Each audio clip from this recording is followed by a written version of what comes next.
seems it's only human nature to like things in nice, neat, either or categories. Things are either black or white, either this or that. And there's a lot of truth here and value in making distinctions where a dog is not a cat, a tree is not a bird, and a man is not a woman. And it brings much clarity to life to be able to make distinctions between this is this and that is that. And yet life is often much more complex than these simplistic either or categories can demonstrate, where at times two distinct things are united into one. We ourselves are the product of the union between our father and our mother. While they're two distinct individuals, somehow mysteriously in us, they have become one. And I think a similar unity can be seen when it comes to our masculine psyche or soul, where here we have ideally the union of steel and velvet, where steel shows our strength, our fortitude, our resilience, where velvet represents our ability to still be gentle and kind and compassionate toward others. And I think many of the caricatures of manhood happen when we take these qualities to one extreme or the other, either all steel or all velvet. The man of steel might be rightly considered an example of what many would call toxic masculinity, where a man of just steel is just concerned with pushing his own agenda without care or concern for how his agenda might impact the lives of others.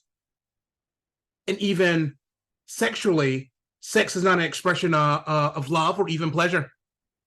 He has sex not because it feels good or even to love the other. He has sex to prove his manhood. And so it's just cold, rigid agenda. On the other hand, is the extreme of men who would just be velvet and what I would call the neutered man. This man is like the puppy dog who is soft and nice to cuddle up with, but doesn't have the strength to come through for you in a time of need. And when men are portrayed in movies or shows as being helpless, dumb, the butt of every joke, I think we're at this extreme side of velvety qualities as well. Or whatever it is, again, he's safe to be around, but there's no backbone, there's no strength, there's no vigor to make a difference. Ideally, we're not one or the other. We're both. And I believe our body tells a story, well, where God has crafted us with a penis. And when erect, it becomes strong and rigid, kind of like steel.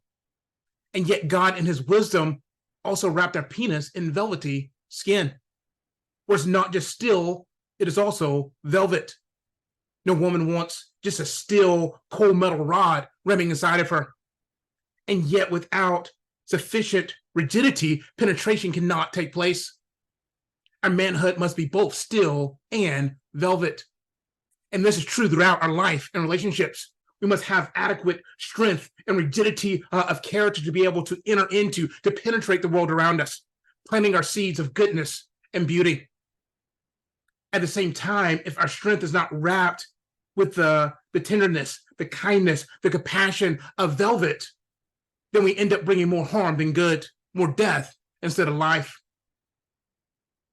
I love how God uses our body to display his glory and even point to what it means for us to be men, to reveal a true manhood, a true masculinity that's not based on the caricatures or stereotypes of society, but a truth that is patterned in our very bodies.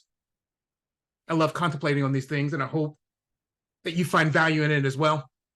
But let me know your thoughts. What do you think about these topics? Until next time, take care.